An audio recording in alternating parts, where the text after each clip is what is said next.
อยู่เฮือนอยู่บ่เนาะอ่าบริถามเพิ่นก่อนเนาะจนว่าเพิ่นว่าอันบุกรุกสถานที่เพิ่นเฮ็ดได้เนาะพี่น้องเนาะนี่เด้โอ้สบายดีเด้อมีผู้อยู่ด้วยนี่มีผู้อยู่บ่เสียมเพิ่นก็อยู่ได้มีเสียมอยู่ได้นี่เด้พ่อแม่เพิ่นไปหาแย่ไข่หมูแดงบ่จ๊ะตุกน้ำก็มีได้ยังมีเสียมเพิ่นอยู่ได้บ่คำไผเพิ่นไปหาแย่ไข่หมูแดงว่ะมีเสียมมีหยังมีเสียมเพิ่นพักอยู่นี่เนาะเดี๋ยวไปข้างหน้าก่อนเนาะเพิ่นน่าสิอยู่นี่มาเจอเพิ่นออกไปหากินเนาะใหม่ไม่เห็นละเพิ่นไปหาแย่ไข่หมูแดงบ่จ๊ะมีเสียมเพิ่นอยู่ได้เพิ่นอยู่ได้น่ะบ่เห็นมันอาจจะมาอยู่หั่นแต่ว่าเพิ่นนั่นแม่นกินแล้วเบิ่งเนาะเพิ่นอ้อมไว้คักเลยมามื้อนี้บ่พอเพิ่นเนาะพี่น้องคือเก่าพี่น้องเอ้ยเพราะว่าเฮาผ่านมามื้อแรกๆนะพี่น้องแม่นก็เลยบ่ฮู้ว่าโอ้ยเพิ่นอยู่นี่เลยเพิ่นอยู่บ่หรือว่าจังไดเนาะพี่น้องป้าตัวคันพ่อเจ้าของนี่บางเทื่อเนาะอยู่ได้อยู่บ่นี่สบายดีเลยสวัสดีพ่อแม่พี่น้อง FC เบิดสุขคนเนาะบ่ว่าจะเป็นฝั่งไทยฝั่งลาวหรือว่าสิเป็นทางต่างประเทศกะยินดีต้อนรับเข้าสู่ช่อง YouTube บ่าวเอ็นสตูดิโอหรือว่า Facebook Fanpage บ่าวเอ็นอีกแล้วเนาะพี่น้องเนาะซึ่งเปิดภาพมามื้อนี้กับพี่เลยมาอยู่ป่าอยู่ดอนเนาะพี่น้องเนาะกะค่อนข้างจะลายมือพอสมควรเนาะพี่น้องที่บ่าวเอ็นบ่ได้ลงคลิปอะไรเนื่องจากว่ามันถึกช่วงงานเทศกาลแบบว่าพักผ่อนแน่อะไรพี่น้องเนาะว่าเฮาสิไปก็โอ้จะรถจะลามเพราะว่าเทศกาลพักปีใหม่รถลางมันหลายพี่น้องเพราะว่าเห็นข่าวจากเฟซอย่างต่างๆก็เกิดอุบัติเหตุหลายบางคนก็เมาแน่บางคนก็เกิดอุบัติเหตุพี่น้องก็เป็นห่วงเบิดสุขคนเนาะแบบว่าถึงปีใหม่เฮาก็พักผ่อนเลยนะพี่น้องก็ประมาณ5 มื้อแล้วนะพี่น้องที่บ่เอ็นบ่ได้ลงคลิปอะไรก็เนื่องจากว่าพักผ่อนแล้วก็ส่งพ่อส่งแม่เนี่ยก็เมื่อลินอยู่บ้านเนี่ยพี่น้องเนาะงานปีใหม่เป็นจังไดเด้พ่อแม่พี่น้อง FC ลินปีใหม่นี่ม่วนซื่นบ่นะพี่น้องเนาะถ้าว่าม่วนซื่นก็ฝากคอมเมนต์มาในใต้คลิปเด้อพี่น้องเด้อจังไดก็ขอให้ม่วนซื่นบ่สุขคนปีใหม่ผ่านไปแล้วก็แข็งเบิดสุขคนเนาะพ่อแม่พี่น้อง FC ก็ได้นะพี่น้องเนาะซึ่งเปิดภาพมาตอนนี้ก็นี่แหละพอดีว่าผ่านมาในข้างทางเนาะพี่น้องก็เห็นครอบครัวหนึ่งน่าสนใจพอสมควรอยู่ในกระต๊อบข้างทางกับตัวหัวเป็นเพื่อนชาติเพิ่นบ่หรือว่าจังไดเนาะพี่น้องเนาะเดี๋ยวบ่แอนจะพาพ่อแม่พี่น้อง FC ผู้เละเข้าไปทางในเนาะพี่น้องเบิ่งบรรยากาศพร้อมเนาะถ้าว่าเป็นโปรชาติเพิ่นกับบางทีอันผู้ใหญ่จะดีเห็นก็อาจจะสวยก็มีเนาะพี่น้องเนาะเดี๋ยวจะพาเขาไปก่อนเนาะพี่น้องเนาะโอเคเพื่อเป็นการรักษาเชื้อราก็จะได้พาพ่อแม่พี่น้อง FC เข้าไปเลยนะพี่น้องเนาะเด็บรรยากาศนะพี่น้องป่าก็ยังลายอยู่นะพี่น้องเอ้ยมีน้องน้ำอยู่ข้างทางบ่าวคำไพกับบ่าวจอยนะพี่น้องมากับเพิ่นมื้อนี้ออกงานมือแรกออกบ่ทันซะตัวเสียงกินเสียงเมืองอีเสียงเมืองจันนะพี่น้องหอมกลิ่นแบบธรรมชาติบ้านเฮาหั่นแหละธรรมชาติมันนี่ก็หายากนะพี่น้องเอ้ยเพราะว่าเส้นทางเส้นนี้ก็รถกะบ่ค่อยลายไปได้พี่น้องเอ้ยก็เลยผ่านมาก็เลยว่าจะเข้าไปหาทั้งครอบครัวเพิ่นก่อนเนาะพี่น้องบอกคำไพมากับบอกคำไพบ่จ่อยนะพี่น้องเดี๋ยวไปถามเพิ่นก่อนว่าปีใหม่เพิ่นลิ้นม่วนบ่หรือว่านอนเฮือนบ่หรือว่าจังไดเนาะพี่น้องเนาะนั่นดิสบายดีเปล่าคำไพ่โคตรโก้โอ้ยสบายดีมีตะโก้ไปหน้ามีตะโก้ไปหน้าเงินที่ซื้อใส่ผัดบ่มีคือเก่าพี่น้องเลยนี่นะครับบ่จ่อยเนาะโดยห่างหายไปสงกรานต์นี้จากมือบนโลกทิพย์ได้ไปทางใดนอนอยู่เพื่อนเบิดเงินปีนี้บ่เอ็นกับเบิดเงินหลายเติบเบิดก่อนสงกรานต์อีกข่อยแม่นยามม่วนกับม่วนคือกันได้บ่เอ็นก็ได้เนาะพี่น้องคนเฮาต้องมีลิ้นมีกินมีม่วนคือกันนั่นแหละพี่น้องเนาะนี่แหละมากัน3 คนออกงานมือแรกเนาะแม่นสตาร์ทงานมือแรกมื้อนี้มาหาไผบ่เอ็นนี่การนี่แหละมาเห็นครอบครัวนึงอยู่ในข้างทางเนาะพี่น้องคุณบอกแม่นมันน่าสนใจนะแต่บ่ฮู้ว่าเฮือนชานเพิ่นบ่หรือว่าจังไดเนาะหรือว่าเพิ่นบ่อยู่บ่หรือว่าจังไดเนาะพี่น้องพาไปเบิ่งก่อนบรรยากาศก็โอ้แดดไอ้พี่น้องเอ้ยหรือว่ามันเป็นกระต๊อบกระแตบยังเพิ่นให้เนาะพี่น้องเนาะแบบว่าน่าสนใจอยู่หรือว่าเพิ่นบ่อยู่บ่หรือว่าจังไดเนาะพี่น้องเดี๋ยวจะเข้าไปก่อนเนาะขออภัย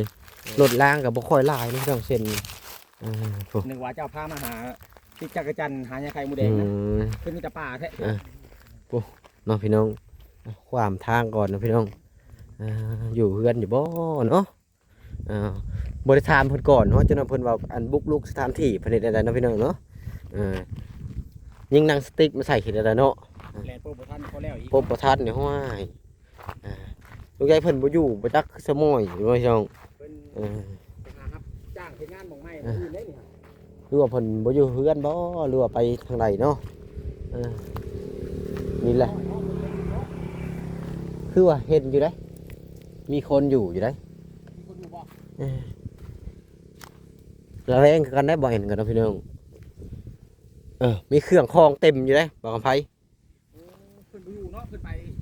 ปหาอยู่หากินบ่จัก รับจ้างบ่หรือว่าจังไดเนาะนี่เด้ โดยสบายดีเด้อมีคนอยู่จังบ่นี่ มีผู้อยู่บ่เสียมเพิ่นก็อยู่ได้มีเสียมอยู่ได้นี่เด้ บ่แม่นเพิ่นไปหาไข่หมูแดงบ่จั ตุกน้ำก็มีได้ยังมีเสียมเพิ่นอยู่ได้บอกกับไผ เพิ่นไปหาไข่หมูแดงว่ะมีเสียมมีหยัง มีเสียม เพิ่นพักอยู่นี่เนาะ เดี๋ยวไปข้างหน้าก่อนเนาะเพิ่นน่าสิอยู่นี่ มันจะไปออกไปหากินเนาะบ่ ไม่เห็นละ เพิ่นไปหาไข่หมูแดงบ่จัก มีเสียมเพิ่นอยู่ได้ เพิ่นอยู่ได้นะบ่เห็นเลย เออ มันอาจจะมาอยู่น่ะแต่ว่าเพิ่น แม่น กินแล้วเบิ่งเนาะ เพิ่นอ้อมไว้คักเลย มามื้อนี้บ่พอ บ่พ่อเพิ่นเนาะพี่น้อง คือเก่าพี่น้องเอ้ย เพราะว่าเฮาผ่านมามื้อแรกๆนะพี่น้อง แม่น ก็เลยบ่ฮู้ว่า โอ้ยเพิ่นอยู่นี่เลย เพิ่นอยู่บ่หรือว่าจังไดเนาะพี่น้องป้าตัว คันพ่อเจ้าของ บ่ เพิ่นนี่บางเทื่อเนาะ อยู่ได้ อยู่บ่ เครื่องคองนี่เต็มอยู่นี่ ใช้ใส่คนน่ะ มักพริกปลาแดกแป้งนัวก็มีอยู่ได้นี่น่าจะอยู่นี่ดิมีเหินกันนอก น้ำเนาะ ผ้าก็มี มีหัวติ๊บเข่าน่ะ แม่นแหละ เพิ่นไปหาอยู่หากินบ่หรือว่าเพิ่นไปหาไข่หมูแดงหาที่จักรจันทร์แถวนี้บ่ ก็บ่ฮู้คือกันได้มีผ้าอยู่ได้พี่น้องนี่ดิโอ้ครอบครัวนี่ก็แม่นทุกข์ยากแต่บ่ฮู้ว่าพ่อเจ้าของเพิ่นบ่เห็นนะพี่น้องถ้าว่าเห็นเจ้าของเพิ่นเฮาก็สิฮู้ว่าสิถามเรื่องราวว่าเป็นเฮือนเพิ่นบ่หรือว่าเป็นหยังหั้นนะพี่น้องเอ้ยแต่ว่าเพิ่นบ่อยู่เนาะพี่น้อง แม่นก็เลยบ่ฮู้เนาะ พลตกมาอยู่จังใดเด้นี่ อยู่ไปจังซี่ๆแหล้วคนจนเนาะคนบ่มี อ๋อ เฮ็ดจังได๋ซะนี่ก็จักว่าเราอาศัยของหมู่ซ้ำจักอยู่นี่ จะเก็บมาไทยแล้วมาเห็ดนะพี่น้อง โธ่ลมมามันสิบ่บุบ่บ่บ่นี่เบิ่งแน่ แม่นและ พอจ่อยตื่น ลมมาจักสิว่าจังได๋เนาะ แม่นและ อันตรายขนาดพี่น้องเอ้ย จักไปทางใดบ่เพราะว่าเฮาก็ผ่านมาทางนี้เป็นมื้อแรกๆเนาะ แม่น ก็เลยบ่ฮู้ว่าเพิ่นอยู่เฮือนอยู่ซานบ่เฮาก็บ่เคยมาเนาะพี่น้องก็เลยบ่เห็นว่าเพิ่นอยู่ในนี่หั่นล่ะเนาะพี่น้องเนาะจะอยู่ติดไรอ้อยเด้อเนาะพี่น้องนี่นะเออ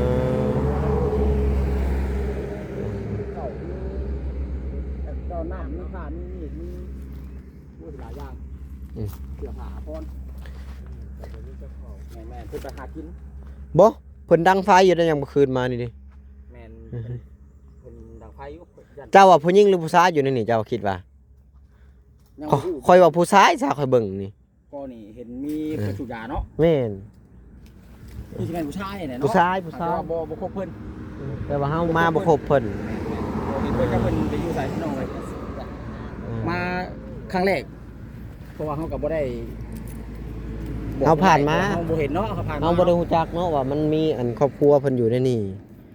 ก็เลยมาถ่ายทำเบิ่งเนาะพี่น้อง อาศัยดินเขาอื่นคนอื่นอยู่อีกจักเนาะ ตัวนี้ก็ยังบ่ฮู้ว่าเป็นดินของคนอื่นบ่หรือว่าจังไดนี่แหละ เวลาลมมานี่มันสิบ่ปลิวขึ้นพี่ว่าบ่จอยนี่บ่จอยเป็นไง อย่าเฮ็ดแม่นจังได๋เจ้าของคนเมาเอาว่าเฮ็ดเฮือนเฮ็ดชานเพิ่นได้ใดแต่ว่าเพิ่นอยู่เฮ็ดเพิ่นใหม่ๆนี่ห้อยเพิ่นออกไปเพิ่นกินน้ำกินในอยู่หั่นแหละ แม่นถ้าว่ามีคนอยู่ใกล้ๆแถวนี้ก็ยังว่าถามเพิ่นเบิ่งว่าเจ้าของเพิ่นนี่ไปซ้ายอยู่บ่หรือว่าจังไดนี่แหละเนาะพี่น้องหรือว่าไปถามเบิ่งอันไทบ้านแถวนี้บ่เนาะเพราะว่ามันก็บ่มีคนผ่านทางมาเนาะพี่น้อง แม่นมี แต่รถก็บ่ค่อยหลายปานใด แม่นแล้วเพอมันเป็นเส้นทางเส้นข้างนอกเนาะบ่แม่นก็มาเส้นทางนี่เป็นมื้อแรกๆเด้อพี่น้องเอ้ยบ่เคยผ่านมาก่อนเนาะ ข่อยก็มาแต่ปีกายนี่แต่ว่าบ่มีปีกายนี่ แต่ว่าบ่เห็นเนาะนี่ แม่น อ๋อ มันเป็นป่าอยู่บ่มีกระต๊อบแบบนี้ จักแล้วมายามแรงเนาะ แม่นคันมายามแรง มายามแรงนี่ว่ามายามช่วงเช้า พ่อรู้ เพิ่นก็อยู่บ่ซี่แหละเนาะ อยู่ไปที่แล้วมันบ่มีเด้มันจนเนาะ แม่นแหละคนบ่มีเนาะพี่น้องบ่แต่เฮาก็บ่ได้สรุปว่าเป็นเฮือนเป็นซ่านมันบ่เพราะว่า แม่น เฮาก็ยังบ่ฮู้นะว่าแม่นเฮือนซ่านก็แท้บ่นะ เพราะว่าเฮาก็มาเป็นครั้งแรกยังบ่ได้พ่อเจ้าของเพิ่นเนาะ แม่นเฮาก็ถ่ายบรรยากาศก่อน แต่ว่าบ่แม่นเบิ่งบรรยากาศเพิ่นยังอยู่นี่นะ แม่นเพิ่นยังอยู่ เป็นแป้นนี่ เขาต้นน้ำยังมีผ้าพออยู่มีผ้ามีมีด มีผ้ามีมีดมีทุกอย่างอยู่เด้อพี่น้องเอ้ย แต่ว่าบ่เห็นคนบ่เห็นเจ้าของพี่น้อง เว้นเจ้าของเพิ่น สรุปบ่ได้ว่าเป็นบ้านบ่หรือว่าเป็นเรือนเพิ่นหรือว่าเพิ่นอาศัยเขาเจ้าอยู่หรือว่าจังใดก็ยังบ่จักทางเบากับไผเองหรือว่าเป็นทางสุรินทร์ที่ได้เดินทางเข้ามาทางนี้เป็น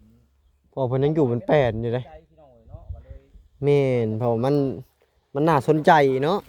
ว่าจะเข้ามาจะถามเบิ่งว่ามีคนอยู่หรือบ่จังใดแต่ว่ายังบ่เห็นคนพี่น้อง บรรยากาศก็ติดไรอ้อยเด้อพี่น้อง อาจจะไปหาแย่ไข่มดแดง บรรยากาศ หรือว่าไปหา ไปหาอยู่หากินบ่เนาะพี่น้องผู้อยู่พวกก็มีอยู่กระต๊อบเนาะพี่น้องแต่บ่ฮู้ว่าเพิ่นอยู่หรือบ่เนาะพี่น้องเออ อาจจะหาติดจักรจันทร์มาขายหรือว่าไปหาแย่ไข่มดแดงมาขายก็บ่จักเพิ่น แม่นแล้ว เพราะว่าช่วงนี้มันเป็นช่วงหน้า อือ ไข่มดแดงใหญ่ ช่วงจักจั่นนี่นะพี่น้องอืม เอาก็คือบ่มันแม่นเดียวบ่พอคนเดียวเพิ่นจะว่ามาหาหลักอันนั้นหลักอันนี้มาหาบุกลุกแบบ จะหน่อยเงินคำเสียเนาะพี่น้อง เนาะพี่น้องเว้ยมีแต่ ก็มีแต่ว่าให้เบิ่งบรรยากาศ เจ้าของเพิ่นหรือว่าพ่อคนอยู่เขาจึงมาถามว่าร้านไทยอยากสิไปที่บ้านนี่จังไดเป็นเพื่อนชาติบ้านช่องเพิ่นอยู่แท้บ่หรือว่าเพิ่นอาศัยดินเขาเจ้าอยู่บ่ แม่น ว่า แล้ว เพิ่นมาแต่ไสเป็นคนอยู่บ้านใดอยู่เมืองไร เอาก็ พี่น้องเว้ย จะได้ถามรายละเอียดเนาะพี่น้อง แม่น ก็มีแต่ว่าบ่เห็นเพิ่นเนาะพี่น้องเดี๋ยวเขาจะพูดแหละเข้าไปทางกลางบ้านพุ่นเนาะพี่น้องปุ๊อ๋อ ได้เบิ่งแล้วก็ได้พิจารณานำกันพี่น้องเลยเนาะเป็นจังไดมาบ่เห็น บ่เห็นเพิ่น แม่นบ่เห็นเจ้าของ แต่พันธงว่าเพิ่นอันยังอยู่ แต่ว่าเพิ่นยังอยู่นี่แหละเพราะว่า แม่มันยังแป้นอยู่ เนี่ยเห็นเฮาตีนออกไปอยู่ ผ้ามีดขีดคมก็อยู่ในนี่เนาะ มื้อเช้านี่ยันเพิ่นออกไปหาถ้าอยากหากินนั่นแหละสั่นกะ อืม หาเนี่ยไข่หมูดอกหมูแดงเสียป้านี่จักบางเนี่ยพี่น้องเอ้ยเป็นปลาหกก็คืออยู่ได้นี่ฮะช่วงเดือนหา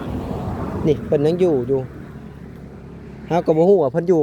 บ่ฮู้ว่าเพิ่นอยู่กันจักคนอีกเลยพี่น้องเอ้ยมึงได้เพิ่นทิ่มพี่ว่าเต็มอยู่แถวนี้เนาะพี่น้อง เนี่ยนะตรงน้ำกับตรงในเนาะ เพิ่นน่าจะหาน้ำให้มากินเพอเพิ่นเข้ามาอยู่นี่เป็นแปลนอยู่เด้อนี่ แม่ที่น้อง ยังไม่ ผมเพิ่นก็ได้ติบข้าวก็มีเนาะพี่น้อง แม่น แล้วก็เสียมก็มีผ้ามีดขีดคมมีปลาแดกก็มีเนาะพี่น้องนี่น้ำก็ยังมีกินอยู่นะพี่น้อง เดี๋ยวไว้โอกาสหน้า ไว้โอกาสหน้าคลิปหน้า โอเคพี่น้องเอ้ยมาบ่เห็นเพิ่นก็สิไปถามเบิ่งเพิ่นก่อน น่าสนใจอีก เป็นครอบครัวที่น่าสนใจเนาะพี่น้อง เพราะว่าเบิ่งแง่พี่น้องเลย เออ มีคนได้นั่นหาใช้มาเอาซื้อนี่นะเบิ่งแง่ เดี๋ยวก็ไปถามเบิ่งเพิ่นก่อนเนาะพี่น้องว่ารถก็ผ่านอยู่ได้อพี่น้องเอ้ยมีรถมีรางผ่านอยู่แต่มันจะโดดๆมีเถื่อหนึ่งเนาะพี่น้องนี่แหละบ่แม่นก็จอดรถไว้ในนี่นะพี่น้องเพราะว่าเราผ่านมาเราเห็นเนาะก็เลยมาถามเบิ่งก่อนเนาะว่าว่าสิถามเบิ่งเขาแหละว่าที่ไปที่มาเป็นจังไดนะพี่น้องแต่ว่ามาก็บ่เห็นเพิ่นเนาะก็เลยพุ่นแหละมื้อหน้ามื้อในอยากสิมาอีกนะพี่น้องบางทีมาบัดนี้เห็นเจ้าของเพิ่นก็มีเนาะบางทีเพิ่นไปที่จักจั่นบ่หรือว่าจังไดนะพี่น้องเพราะว่าแถวนี้ก็เป็นป่าจักจั่นห้องแซวอยู่นะพี่น้องเอ้ยปุ๊บเดี๋ยวมีโอกาสจะกลับมาอีกนะพี่น้องเนาะยามแรงๆพุ่นแหละดีกว่าพากลับมาบ่เนาะหรือว่าจังไดก็สิกลับมาอีกเทื่อหนึงนะพี่น้องจะได้ฮู้ว่า